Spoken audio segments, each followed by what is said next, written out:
नमस्कार, आप देख रहे हैं आपका अपना चैनल भिवानी हलचल और खबरों के संग में मैं हूं मनोज कुमार। आइए डालते हैं नजर आज के समाचारों पर। हरियाणा विद्यालय शिक्षा बोर्ड के चेयरमैन डॉक्टर जगबीर सिंह ने पत्रकारों से बातचीत करते हुए पीडब्ल्यूडी विभाग के कर्मचारियों के प्रति अपना रोष प्रकट करते हुए कहा कि उन्हें बच्चों की जान की परवाह भी नहीं है।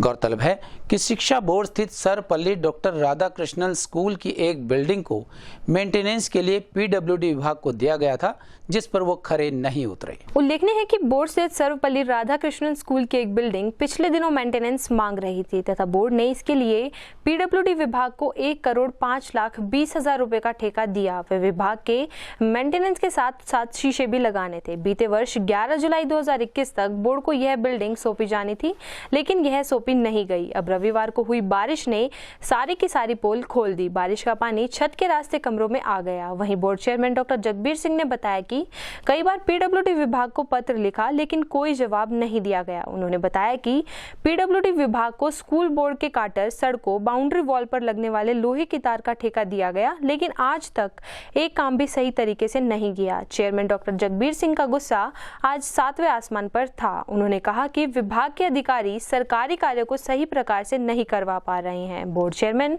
आज मीडिया के साथ बोर्ड में स्थित स्कूल के बिल्डिंग में पहुंचे।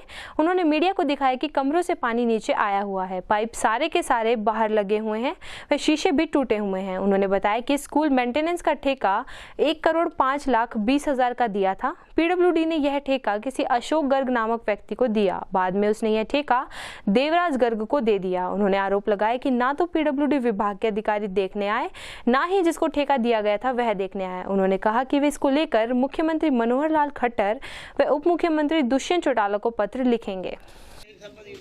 टीप रुकेगी क्या? नहीं, ईंटें गर्म हो जाएंगी, उसके बाद टीप रुकेगी इसके ऊपर। ऊपर से माल फेंकता गया, हमारी चीजें टूटती गई, तो नीचे टूट गई तो टूट गई।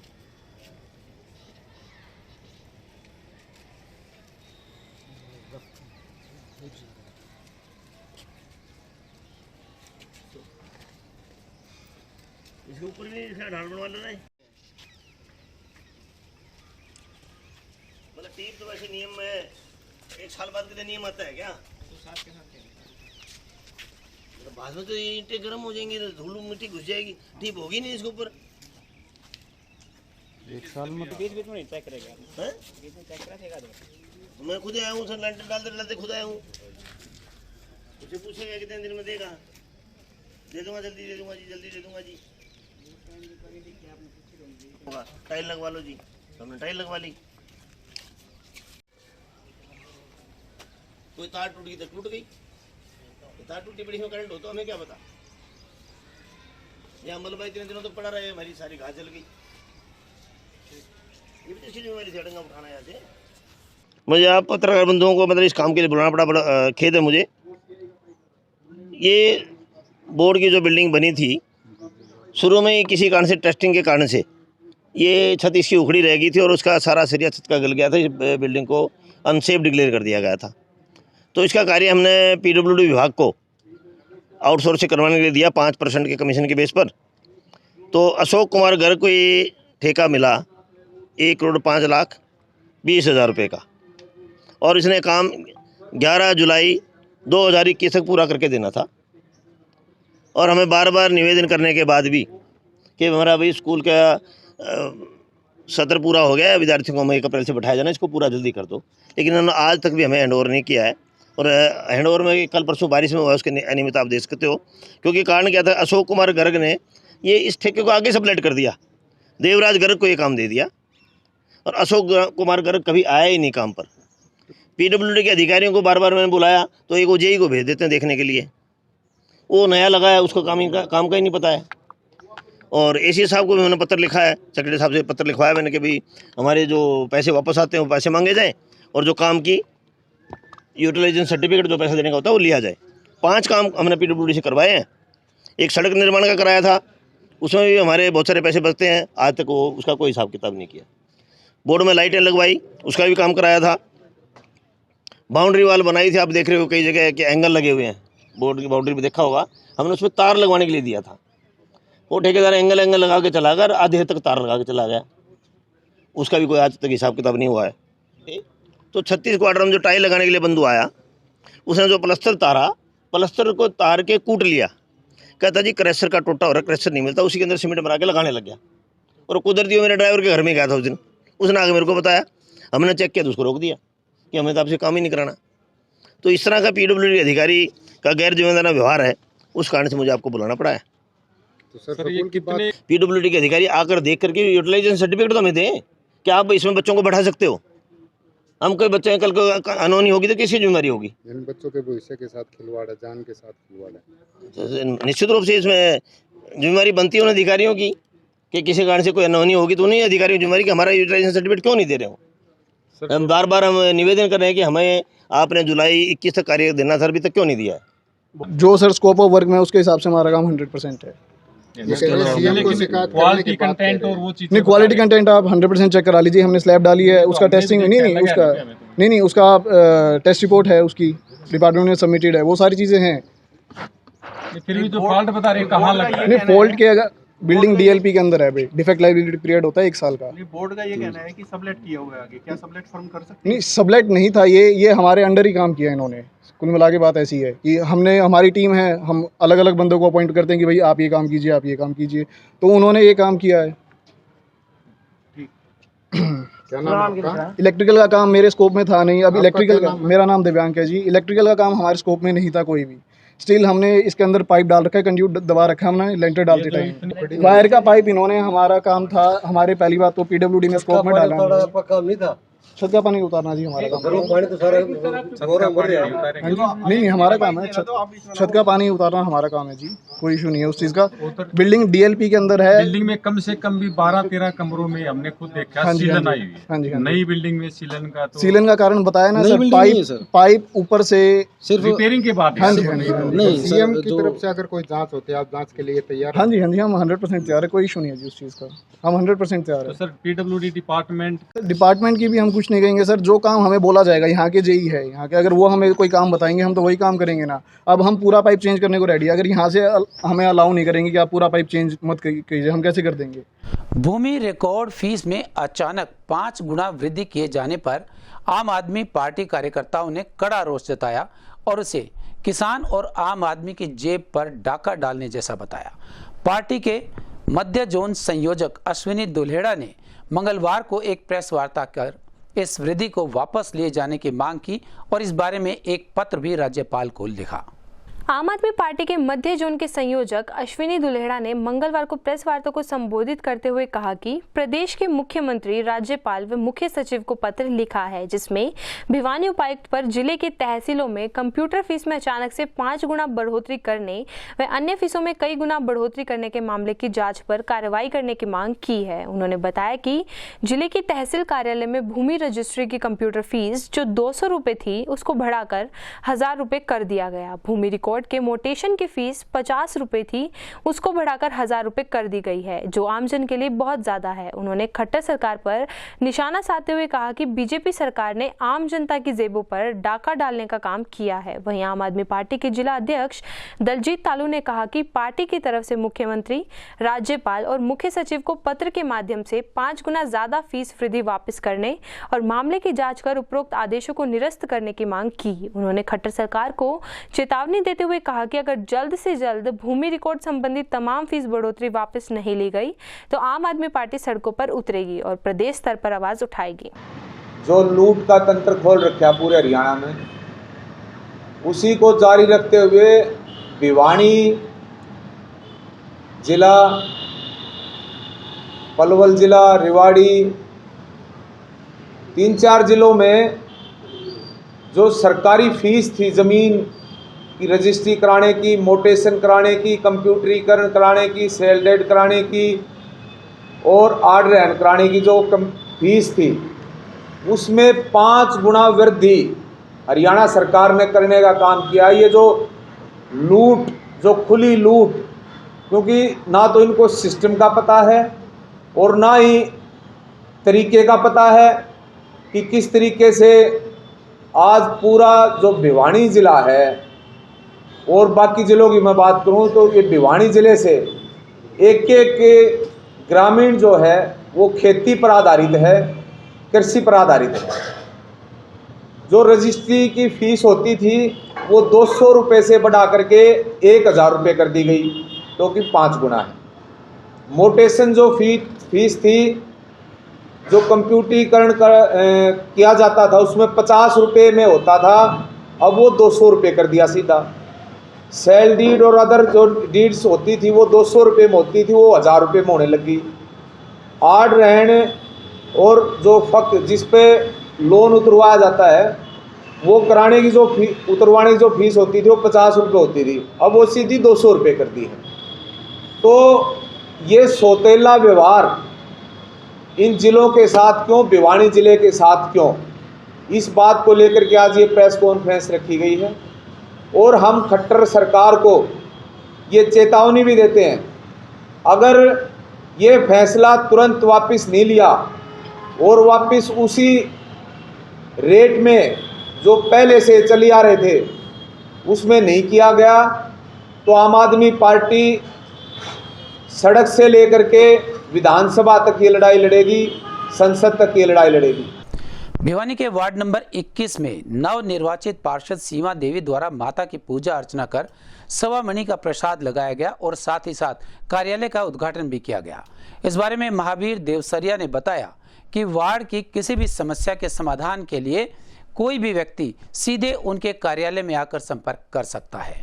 मंगलवार को वार्ड नंबर 21 की एमसी प्रत्याशी सीमा देवी द्वारा जीत प्राप्त करने व गुप्त नवरात्रों के चलते माता रानी की सवामनी लगाई गई। व इस अवसर पर उनके द्वारा अपने कार्यालय का उद्घाटन भी किया गया। वहीं जब इस बारे में महावीर सिंह देवरिया से बातचीत की गई तो उन्होंने बताया कि अब की बार नगर परिषद के चुनाव में एमसी पद के लिए उनकी पुत्र वधू सीमा देवी ने जीत प्राप्त की है और गुप्त नवरात्रों के चलते माता रानी की सवामनी की है और सभी वार्डवासियों ने मिलकर माता रानी का प्रसाद ग्रहण किया। इसी के साथ उन्होंने अपने कार्यालय का भी शुभारंभ कर दिया है तथा किसी भी वार्डवासी को किसी भी प्रकार की समस्या हो तो वे कार्यालय में आकर उनसे सीधा संपर्क कर सकते हैं। साथ ही उन्होंने कहा कि प्रत्येक वार्डवासी की समस्या को प्राथमिकता से सुना जाएगा व उसके निवारण के लिए ठोस कदम भी उठाए जाएंगे। ओम शुक्राय नमः इदं तेभ्यं स्वाहा, ओम शनिश्चराय नमः इदं तेभ्यं स्वाहा, ओम राहुवे नमः इदं तेभ्यं स्वाहा, ओम केतवे नमः इदं तेभ्यं स्वाहा, ओम ब्रह्मा मुरारी त्रिपुराणकारी भांससी वित्रस्य जीवस्य शुक्रस्य शनि राहु केतवे सर्वे ग्रहा शांति करावे स्वाहा, ओम ब्रह्मा मुरारी त्रिपुराणकारी भांससी मित्रस्य जीवस्य शुक्रस्य शनि राहु केतु सर्वे ग्रहा शांति करावे स्वाहा। चला दो, हाँ चला स्वाहा। हवन दीजिए। ओम प्रजापते नमः स्वाहा। ओम सर्वादि साधु समय तन्ने गौरी नारायण नमस्ते स्वाहा। इष्ट देवता भो नमः स्वाहा, कुल देवता भो नमः स्वाहा, राम देवता भो नमः स्वाहा। ओम नव आज 21 नंबर वार्ड में मैंने प्रोग्राम किया है, माता रानी की सवामनी का प्रसाद लगाया है और कार्यालय का उद्घाटन किया हवनीय के द्वारा और श्रद्धालु लोग भोजन ले रहे हैं और सभी को पूरे वार्ड को आमंत्रित किया है। 36 बरादरी को साथ लेके चलेंगे और कार्यालय का मेन खोलने का मतलब यह है भी किसी भी आदमी को किसी टाइम भी किसी काम की ज़रूरत हो 24 घंटे हम यहाँ कार्यालय में मौजूद मिलेंगे और किसी भाई को किसी प्रकार के हमारी तरफ से जो होने वाला लायक काम होगा हम मना नहीं करेंगे, काम करने के पूरा 100% कोशिश करेंगे। आज ही एक लड़के की पुत्र वधू और वो हमारे वार्ड से 31 नंबर वार्ड से 21 नंबर वार्ड से विजय प्राप्त की है। सब भाइयों की बड़ी खुशी हुई है।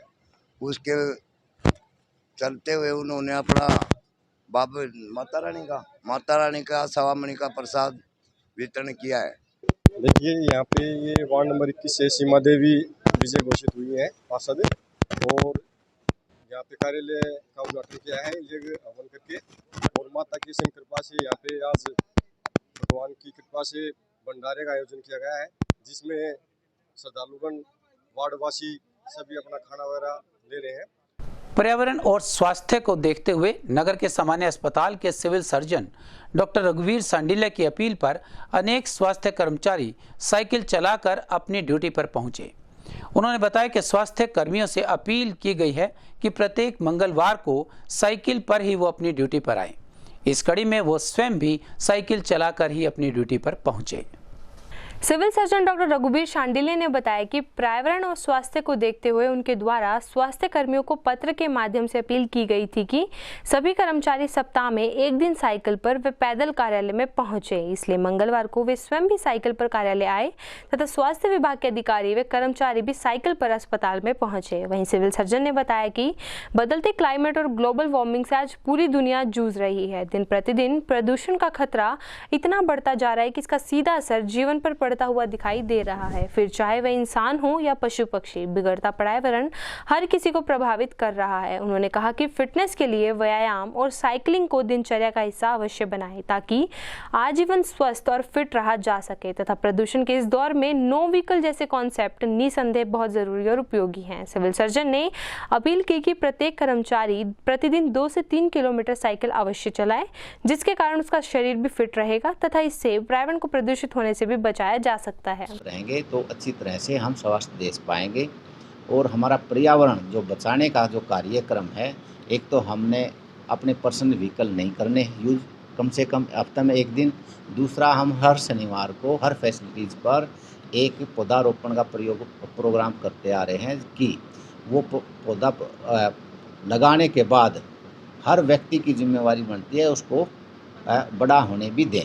तो जितने भी कर्मचारी हैं हमारे संख्या है हेल्थ विभाग में, उतने ही हम पौधे लगाएंगे और जिसका नाम का वो पौधा होगा वो अपना सिंचाई करेगा और उसका ध्यान रखेगा जब तक वो खूब अच्छी तरह बड़ा ना हो जाए। जब बड़ा हो जाएगा उसका नाम चाहे आउटसोर्स के हैं, चाहे NHM के हैं, चाहे रेगुलर हैं, उनसे सभी से अपील है मेरी कि इस सीज़न में कम से कम अपने नाम का एक जो पौधा ज़रूर लगाएं और वो उसका ध्यान रखें और अपनी नेम प्लेट लगाएं। देखो, फ़ायदा हमने एक सोच है कि हम अपना पर्सनल व्हीकल ना यूज करें, पैदल आते हैं या साइकिल पर आते हैं, इसमें हमारे फिजिकल एक्टिविटीज़ होती है और पर्यावरण से भी हम बचते हैं। अगर हमारा विभाग पहल करता है तो हमारे देखम देख हो सकता है कि दूसरे विभाग की भी सोच बदले और पर्यावरण को हम बचा के रखें तो पर्यावरण हमारे ही काम आता है। प्रकृति जितनी हमारा निःशुल्क जो फ़ायदा पहुंचा रही है तो उसका ध्यान रखना भी हमारी जिम्मेवारी बनती है मानव जाति की। आपने अंदाज़ा होगा कि कोरोना में जो मानव इधर उधर नहीं घूम करके घरों में रहा तो गंगा का जो जल है, नदी नालों का जल है, कितना स्वस्थ हो गया, हवा कितनी शुद्ध हो गई थी। तो इसका जो पर्यावरण को दूषित करने के लिए मानव जाति ही जिम्मेवार है। अगर ये मानव जाति समय पर नहीं सुधरी तो पर्यावरण दूषित होगा तो उसी का नुकसान होता है। नगर परिषद घोटालों, फरार आरोपियों की गिरफ्तारी और अवैध कब्जे की मांग को लेकर अपना समाज मोर्चा ने जिला उपायुक्त से मुलाकात की और इस बारे में तुरंत कार्यवाही की मांग करते हुए एक ज्ञापन भी सौंपा।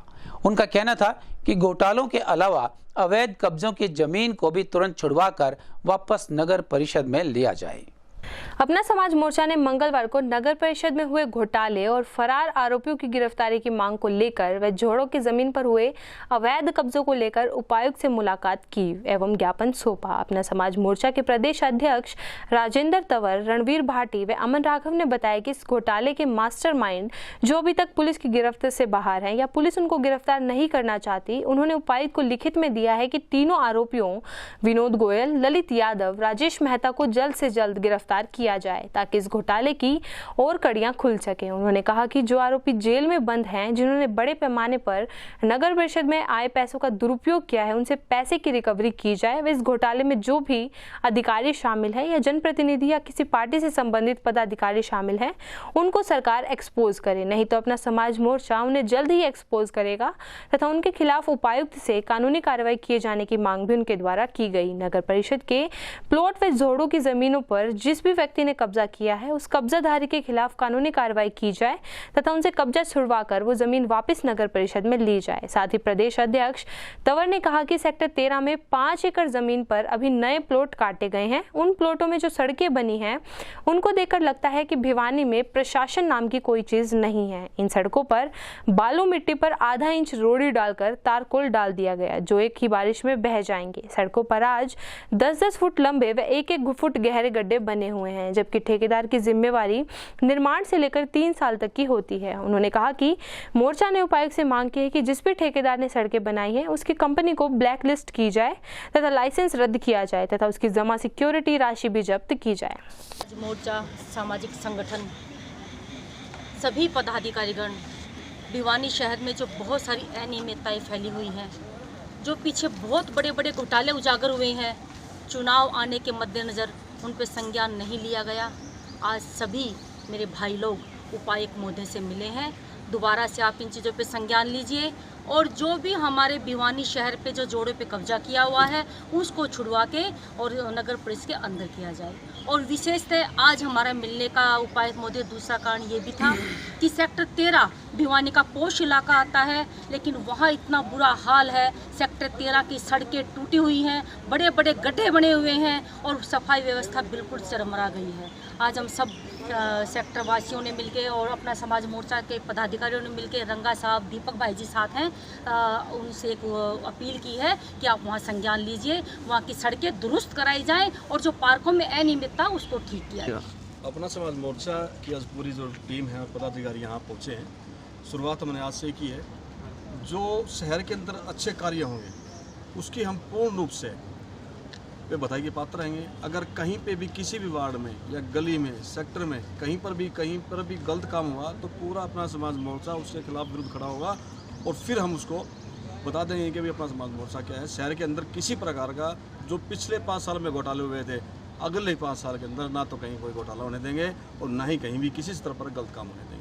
चाहे वो सड़कों का हो, चाहे लाइटों का हो, चाहे वो पानी की समस्या का हो, चाहे सीवरेज का हो, किसी प्रकार का अपना समाज मोर्चा की पूरी टीम सबसे पहले जहाँ पर गलत काम होगा उसका विरोध करने के लिए तैयार रहेगी और जहाँ पर अच्छा कार्य होगा उसका सहयोग करने के लिए भी तैयार रहेगी। शहर के बारे में सारी बातें हमारे प्रधान जी ने, मैडम जी ने, इन सब लोगों ने बताई है। उसके अलावा हमने उपायुक्त महोदय को ये कहा है कि मुरारी सिनेमा रोड वैस स्कूल से जो मुरारी सिनेमा गौशाला मार्केट तक जो सड़क बनाई गई है वो काफ़ी उबड़ खाबड़ तरीके से बनाई गई है। कई लोग तो वहाँ गिर जाते हैं, मोटरसाइकिल जब चलता है तो सारा मोटरसाइकिल हिलने लग जाता है, तो उसकी सड़क की जांच करवाई जाए। दूसरा, जो खाकी बाबा मंदिर के पास में बूस्टर बनाया गया था वो जिस मकसद से बनाया गया था वो मकसद पूरा नहीं, आखिरी टेल तक वहाँ ऊंचाई का एरिया है, बागलों की गली, डग्गान गली, मोडान गली, वहाँ पानी आखिरी टेल तक नहीं पहुँच पाता। केवल 10-5 घरों में पानी पहुँचता है, बाकी घरों में पानी नहीं पहुँचता। तो उस बूस्टर को जो है पब्लिक हेल्थ से आदेश करवा के उसका एस्टीमेट बनवा के हमने कहा है डीसी साहब को कि उस बूस्टर का कैपेसिटी बढ़ाई जाए ताकि सब लोगों को पीने का स्वच्छ पानी मिल सके। घोटाले को लेकर क्या कहेंगे आप? घोटाले तो जो है वो शहर में सबको पता है। घोटालों की मांग की है हमने, डीसी साहब को कहा है कि भाई जो अभी तक गिरफ्तारी नहीं हुई है उनको गिरफ्तार किया जाए और जो जांच बाकी हैं उन जांचों को दोबारा से मतलब सही तरीके से उनकी जांच करवाई जाए। प्रधान जी ने सारी हमारे जो आज मेमोरेंडम दिया हमने डीसी साहब को, उसमें सारी बातें लिख रखी है। हमने शिकायत कर रखी है जी जितने ठेकेदार हैं सबकी, और उसकी इंक्वायरी चल रही हुई है। इंक्वायरी में क्या आता है क्या नहीं आता है वो तो इंक्वायरी होने के बाद ही पता चलेगा, लेकिन हम किसी भी प्रकार की कमी नहीं छोड़ेंगे। जहाँ भी घोटाला इन लोगों ने किया है उसको उजागर करेंगे। हम सबूत निकलवाने लग रहे हैं।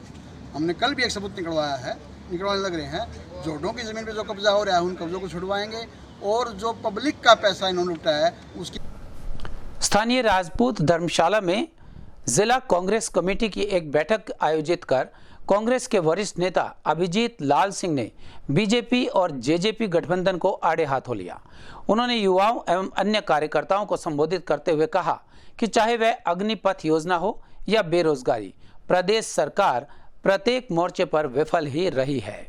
भिवानी के रोहतक रोड पर स्थित राजपूत धर्मशाला में मंगलवार को जिला कांग्रेस कमेटी की बैठक का आयोजन किया गया। इस बैठक में कांग्रेस के वरिष्ठ नेता अभिजीत लाल सिंह ने बैठक की अध्यक्षता की और इस बैठक में भिवानी जिले के और आसपास के गांव के युवाओं ने भी बढ़ चढ़कर भाग लिया। आज की बैठक में अग्निपथ योजना को लेकर विशेष तौर पर चर्चा की गई और युवाओं को जागरूक किया गया। इस योजना को लेकर कांग्रेस पार्टी प्रत्येक गाँव और प्रत्येक वार्ड में जाकर युवाओं को और उनके परिजनों को जागरूक करेंगे। वे योजना को लेकर क्या क्या कमियां हैं, उन कमियों को लेकर आम जनता को जागरूक करेंगे। इसके साथ साथ आज की बैठक में प्रदेश में बढ़ती हुई बेरोजगारी को लेकर भी कार्यकर्ताओं को जागरूक किया गया। इसके साथ साथ महंगाई को लेकर भी कांग्रेस के वरिष्ठ नेता अभिजीत लाल सिंह ने बीजेपी और जेजेपी गठबंधन सरकार पर निशाना साधा। वे कहा कि सरकार हर मोर्चे पर फेल रही है। सरकार ने चाहे अग्निपथ योजना हो, चाहे हरियाणा में बेरोजगारी हो, इसके साथ साथ महंगाई ने आम जनता का जीना दुर्भर कर दिया है। उन्होंने कहा कि कांग्रेस पार्टी इन सभी जन विरोधी नीतियों को लेकर आम जनता के बीच में जाएगी और आम जनता को जागरूक करेगी किस प्रकार गठबंधन सरकार आम लोगों को ठगने का काम कर रही है। कांग्रेस कार्यकर्ताओं की हमने एक सभा का आयोजन किया जिसमें विभिन्न गांवों के और वार्ड स्तर के जो हमारे कांग्रेस के कार्यकर्ता उनको बुलाया गया। एक मासिक हमारी बैठक का आयोजन किया गया। आज अगर आप देखेंगे युवाओं के साथ जो आप अग्निपथ योजना जो सरकार ने लागू करी है उस मुद्दे को लेके, साथ में जो बेरोजगारी आज चरम पे उस चीज़ को लेके और देश के अंदर और प्रदेश के अंदर बढ़ती महंगाई को लेके हमने एक अपनी कार्यकर्ताओं की हमने आज एक सभा बुलाई है जिसमें हम आगे भविष्य के अंदर इनको आगे जागरूक करके ताकि ये भी अपने गाँव में अग्निपथ योजना हो चाहे बेरोजगारी हो और इस सरकार का पर्दाफाश करने की कोशिश करें। दूसरी बात बेरोजगारी के ऊपर आज हरियाणा पिछले महीने 20.6% के ऊपर प्रदेश के अंदर बेरोजगारी थी। आज वो इस महीने बढ़ के 30.6% के ऊपर प्रदेश के अंदर बेरोजगारी चली गई है, जो काफ़ी चिंताजनक विषय है। आज इन्हीं चीज़ों को लेके और महंगाई का आप देखें, जो 400 रुपये के सिलेंडर के अंदर भारतीय जनता पार्टी का शीर्ष नेतृत्व अपने सर के ऊपर जो सिलेंडर उठा लेता था, आज 1054 रुपये जब सिलेंडर की कीमत हो गई है, तो मुझे ऐसा लगता है रक्तदान महादान है और हमारे किए हुए रक्तदान से किसी न किसी का जीवन बचाया जा सकता है और इस कार्य में युवा आजकल बढ़ चढ़कर आहुति दे रहे हैं। यह कहना था blood bank incharge doctor Monika Sangwan का। गांव भेरा में आयोजित रक्तदान शिविर में करीबन 20 युवाओं ने रक्तदान किया, जहां रक्तवीर राजेश जुडेजा भी विशेष रूप से पहुंचे। मंगलवार को गांव भेरा के राजकीय वरिष्ठ माध्यमिक विद्यालय की छात्रा हन्नी शर्मा व सोनिका ने रिबन काटकर रक्तदान शिविर का शुभारंभ किया। उन्होंने रक्तदाताओं को बैच लगाकर उन्हें सम्मानित भी किया। इस मौके पर पहुंची भिवानी ब्लड बैंक की इंचार्ज डॉक्टर मोनिका सांगवान ने कहा कि युवा वर्ग को यह समझना होगा कि किसी भी खुशी के मौके पर फिजूल खर्ची करने की बजाय रक्तदान जैसे समाज हित के कार्य करने चाहिए, जिससे अन्य लोगों का भला हो सके तथा यह सबका कर्तव्य बनता है कि युवा वर्ग को समाज हित के कार्यों में बढ़ चढ़कर भागीदार बनने के लिए प्रेरित करें। उन्होंने कहा कि रक्तदान किसी एक व्यक्ति की जान तो बचाता ही है, बल्कि साथ साथ में कुछ व्यक्ति के जीवन से जुड़े अन्य परिवारजनों की आशाओं को भी जीवित रखता है, क्योंकि यह किसी भी रक्तदाता को पता नहीं होता कि उसके द्वारा दान किया गया रक्त कितने जरूरतमंद व्यक्ति को मिल रहा है। इस दौरान पहुंचे रक्तवीर राजेश जुडेजा ने कहा कि 1 यूनिट रक्त 3 व्यक्तियों की जान बचा सकता है, इससे ज्यादा पुण्य का कार्य नहीं हो सकता। मुख्यमंत्री उड़न दस्ते द्वारा स्वास्थ्य विभाग एवं स्थानीय पुलिस दल को साथ लेकर गांव इसरवाल में छापेमारी की गई, जिसमें बिना डिग्री मरीजों का इलाज करते हुए पाए जाने पर 2 व्यक्तियों के खिलाफ संबंधित धाराओं के साथ केस दर्ज किया गया। इस बारे में अधिकारियों और पुलिस कर्मियों ने विस्तृत जानकारी भी दी। गौरतलब है कि कल शाम को मुख्यमंत्री उड़न दस्ता रोहतक की स्वास्थ्य विभाग व स्थानीय पुलिस की संयुक्त टीम के साथ राजेंद्र सिंह गांव ईशरवाल की मार्केट में स्थित श्योरान डायग्नोस्टिक सेंटर पर रेड की गई। इस दौरान उक्त राजेंद्र सिंह द्वारा अपने श्योरान डायग्नोस्टिक सेंटर में मरीज बलकेश वासी देवास व कपिल वासी ईशरवाल को दाखिल करके इलाज किया जा रहा था। राजेंद्र द्वारा मौके पर इलाज के दौरान इस्तेमाल की जाने वाली दवाइयों की खरीद व बेचने के संबंध में बिल, रिकॉर्ड व डिग्री मांगने पर राजेंद्र ने बताया कि मैंने डी फार्मेसी की हुई है, परंतु वह कोई डॉक्टर की डिग्री पेश नहीं कर पाया। इसी प्रकार गांव ईशरवाल के बस स्टैंड पर स्थित जनता अस्पताल ईशरवाल पर रेड की गई। इस दौरान उक्त सतीश द्वारा अपने जनता अस्पताल के मरीज मुख्यात्री देवी पत्नी मोहर सिंह वासी देवास थाना तोशाम भिवानी को दाखिल करके इलाज किया जा रहा था। सतीश द्वारा मौके पर इलाज के दौरान इस्तेमाल की जाने वाली दवाइयों की खरीद व बेचने के संबंध में बिल, रिकॉर्ड व डिग्री मांगने पर सतीश ने बताया कि मैंने डी फार्मेसी की हुई है, मैंने ईशरवाल सीसनवाल में जनता अस्पताल के नजदीक सैनिक मेडिकल हॉल किया हुआ है, परंतु वह कोई डॉक्टर की डिग्री पेश नहीं कर पाया। वहीं उप सिविल सर्जन भिवानी द्वारा उक्त राजेंद्र सिंह व सतीश के खिलाफ बिना डिग्री लाइसेंस के इलाज करके जनता के स्वास्थ्य के साथ खिलवाड़ करने के संबंध में विभिन्न धाराओं के अनुसार कार्रवाई करने के संबंध में एक दरख्वास्त थाना तोशाम पुलिस को दी गई। स्थानीय पुलिस द्वारा आगामी कार्रवाई करते हुए मुकदमा दर्ज कर दिया गया व राजेंद्र व सतीश को पुलिस हिरासत में ले लिया गया है। हमें एक गुप्त सूचना मिली थी कि वहाँ पर बिना डिग्री के मरीजों का इलाज किया जा रहा है, तो मुख्यमंत्री उड़नदस्ता, स्वास्थ्य विभाग, ड्रग्स कंट्रोल ऑफिसर व स्थानीय पुलिस की एक संयुक्त टीम गठित की। तो वहाँ गांव में जाकर औचक निरीक्षण किया गया। वहाँ पर जाकर टीम ने देखा कि इलाज किया जा रहा है, बेड डले हुए हैं, ड्रिप चढ़ाई जा रही है। और वहाँ पर जो इलाज कर रहे व्यक्ति से पूछा कि आप इनका इलाज कर रहे हैं तो आपकी डिग्री क्या है और इन जो अस्पताल बनाया हुआ है इसके डॉक्यूमेंट्स दिखाइए। तो वह व्यक्ति कोई संतुष्टजनक जवाब न देकर सिर्फ उसने यही कहा कि मैं डी फार्मेसी से हूँ और मैं इनका इलाज कर रहा हूँ, जिस पर स्वास्थ्य विभाग द्वारा उनके डॉक्यूमेंट्स चेक किए गए। वहाँ पर कोई ही कागजात या बिल या अस्पताल संबंधित कोई डॉक्यूमेंट्स नहीं मिले, जिस पर स्वास्थ्य विभाग ने कार्रवाई करते हुए डी फार्मासिस्ट को पुलिस के हवाला किया गया और जितने भी वहाँ पर इंस्ट्रूमेंट थे जो इलाज किया जा रहा था उनको भी पुलिस के हवाले किया गया और स्थानीय पुलिस अब आगामी कार्रवाई की जा रही। मैं सिर्फ आम लोगों से यही अपील करूँगा कि संबंधित जो डॉक्टर इलाज करता है उनके पास जाइए और अपना अच्छा इलाज कराइए, क्योंकि शुरुआत में जो कम बीमारी होती है उनको जो इलाज ठीक तरीके से नहीं हो पाता तो बीमारी बढ़ जाती है, सिचुएशन ख़राब हो जाती है, जिसको बाद में जो डॉक्टर होते हैं MBBS वो भी नहीं संभाल पाते। इसलिए लोगों से अपील है कि सही डॉक्टर के पास सही अस्पताल में जाकर अपना इलाज कराएं। स्वास्थ्य विभाग ने भी यही कहा है, वहाँ पर जो मरीज़ थे उनको कहा है कि आप यहाँ पे इलाज ना कराकर सही अस्पताल में इलाज कराएं, क्योंकि आपको ये नहीं पता कि किस मात्रा में क्या दवाई देनी है, क्या डोज देना है, ना कोई टेस्ट के बारे में पता कि टेस्ट में क्या रखा है। वो अपने सिर्फ सिंपल दवाई देते हैं, उसी से अपना इलाज करते हैं। ये हमारी तीसरी रेड है इस विभाग से संबंधित जो हम करते आ रहे हैं और आगे भी हम इस अभियान को जारी रखेंगे। हमारे इस अंक में बस इतना ही। अगले अंक के लिए देखते रहेगा आपका अपना चैनल भिवानी हलचल।